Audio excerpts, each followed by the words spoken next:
Hey guys, just a quick video, probably not a quick video actually because I've got a few points to make, but I'm going to try a new format as opposed to lying in bed and doing videos, because I often feel inspired to do videos at night when I think probably the most.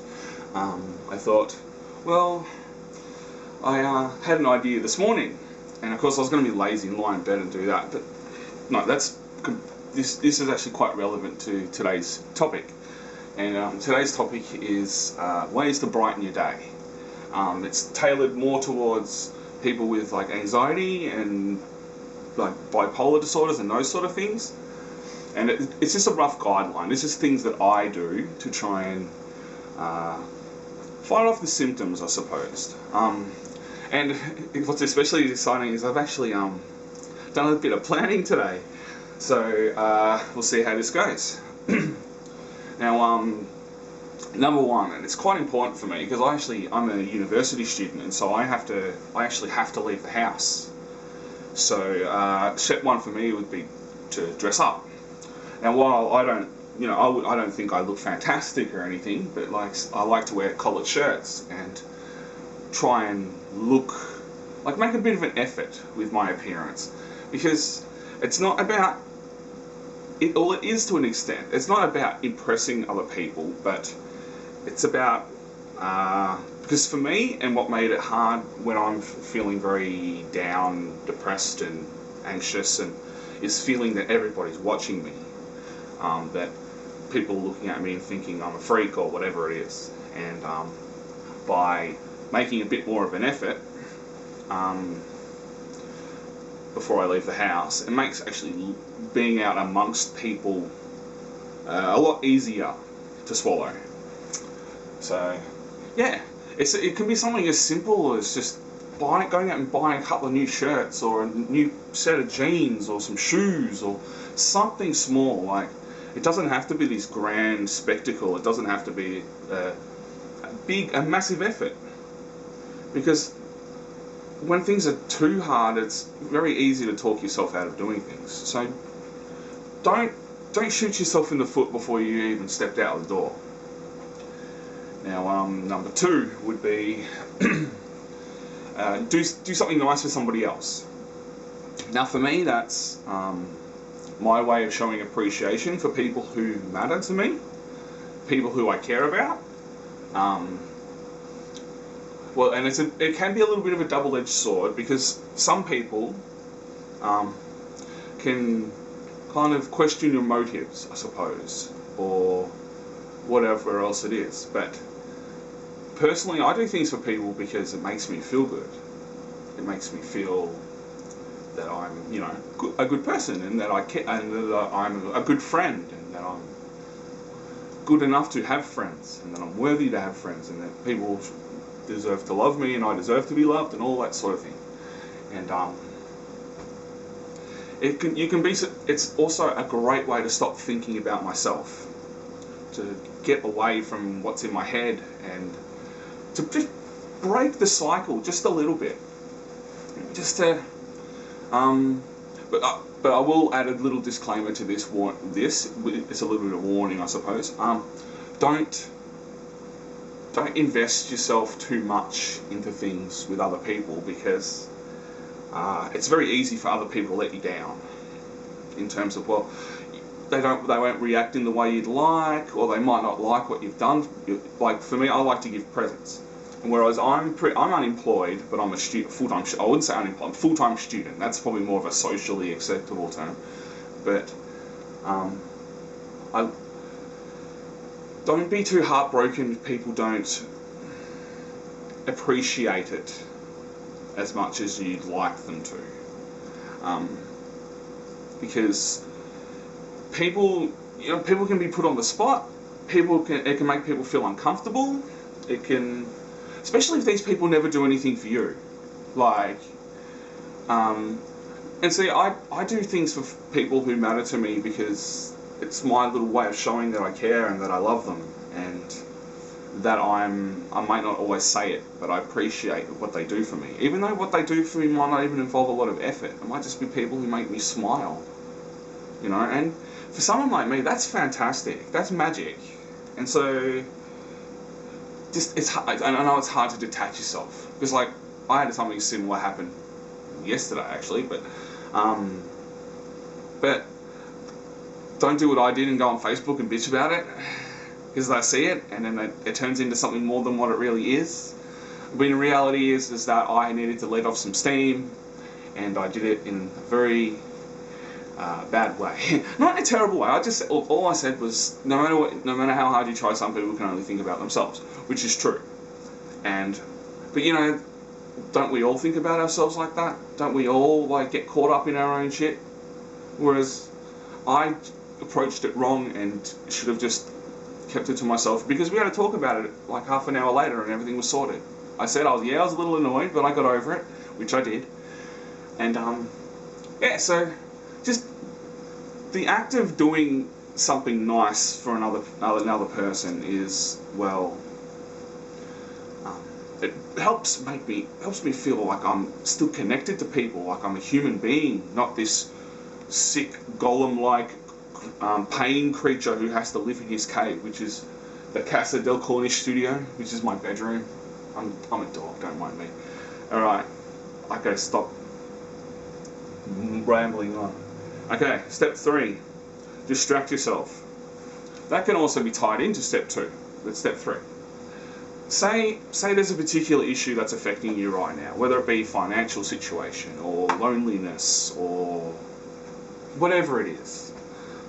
Do everything you can in a constructive way to avoid thinking about it too much. Like, I've been through situations in my life where I've had to stress about my financial situation. I've even declared bankruptcy, and everybody's been lonely.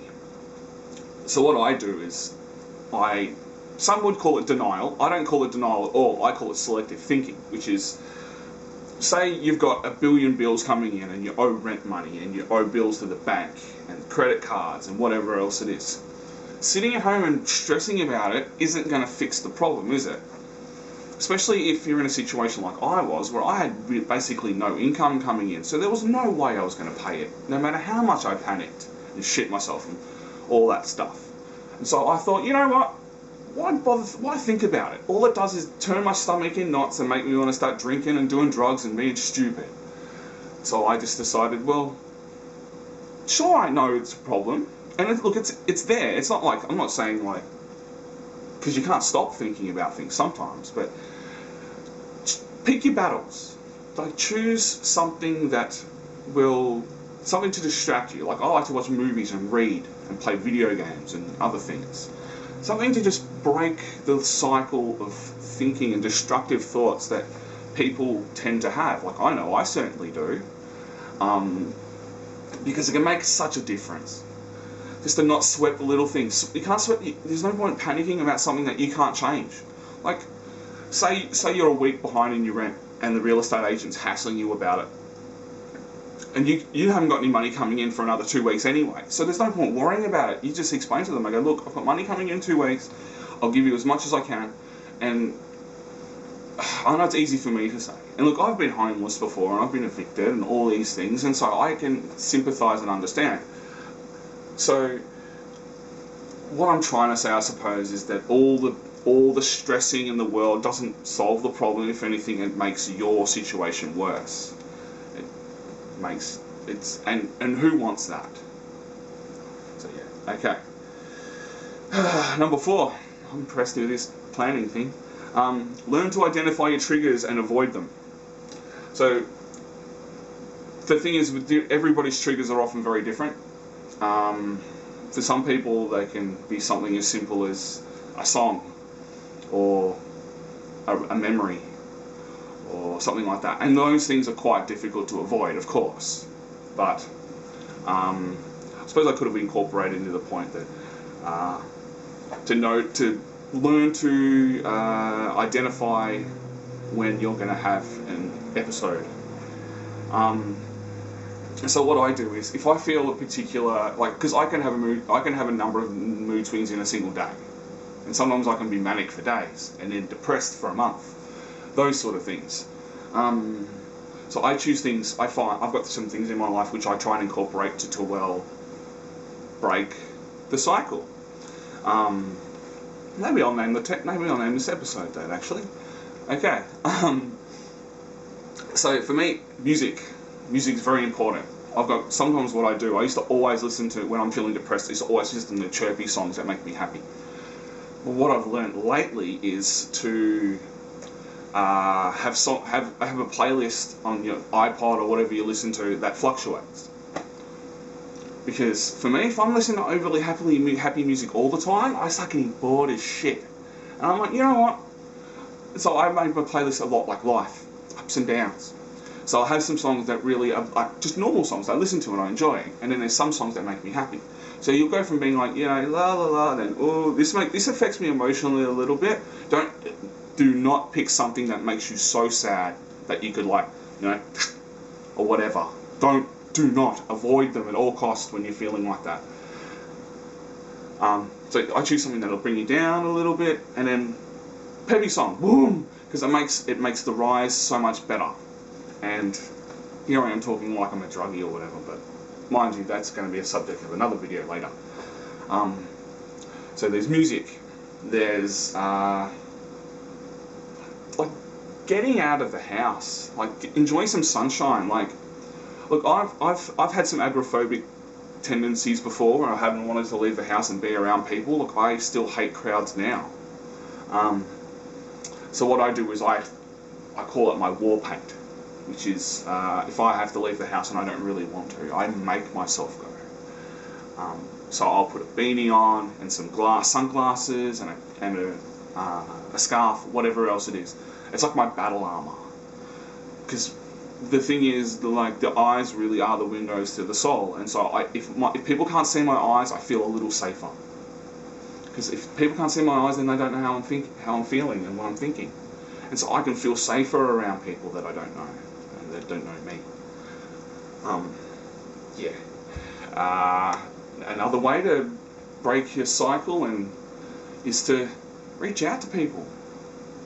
Even you don't have to ring up and talk about your problems. Even just communicating with another human being is fantastic. Choose somebody though who you know that you can rely on to, like, not turn it into a pity party for themselves or for you. Someone who you want to chit chat about idle things or about your day or about, like, I've got friends. I'm a big dork. Like, I love Doctor Who and all these other things. So if I'm feeling a bit iffy or whatever, I'll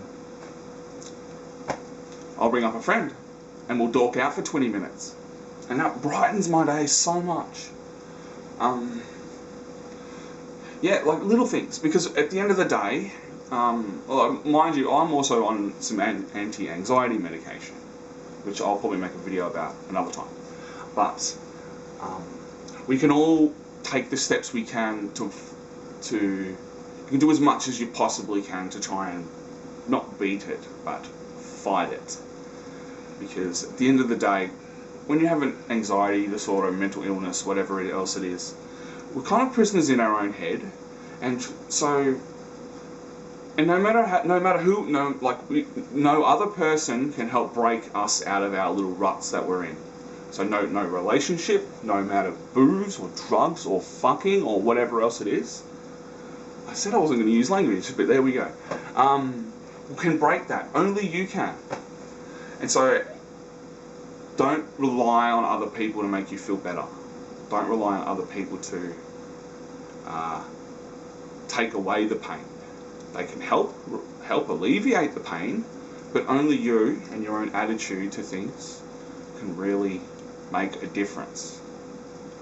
And yeah, hopefully I was able to give somebody a little nugget of information, and hopefully I'll make another video in a few more days, and we'll see how this goes. And until then, I love you all very much, and take it easy.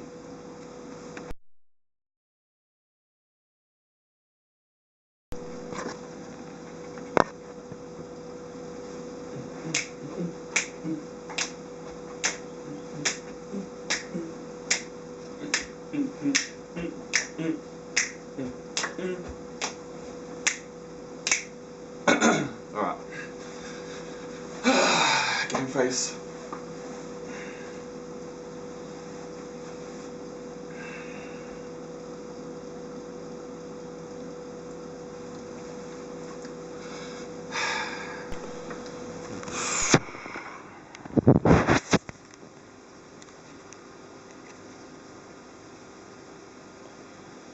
Who can believe it? I've actually made some notes today, planning.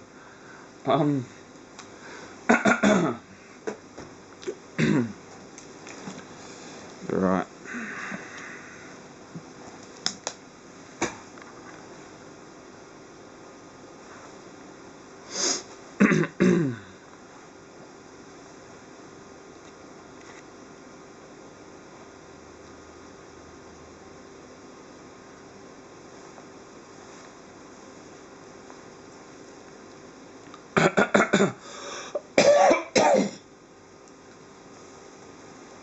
Don't smoke, kids. Bad news.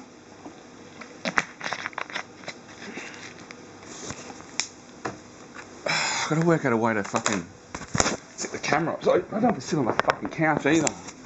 You're lazy cunt. Fuck. Now, how does that look?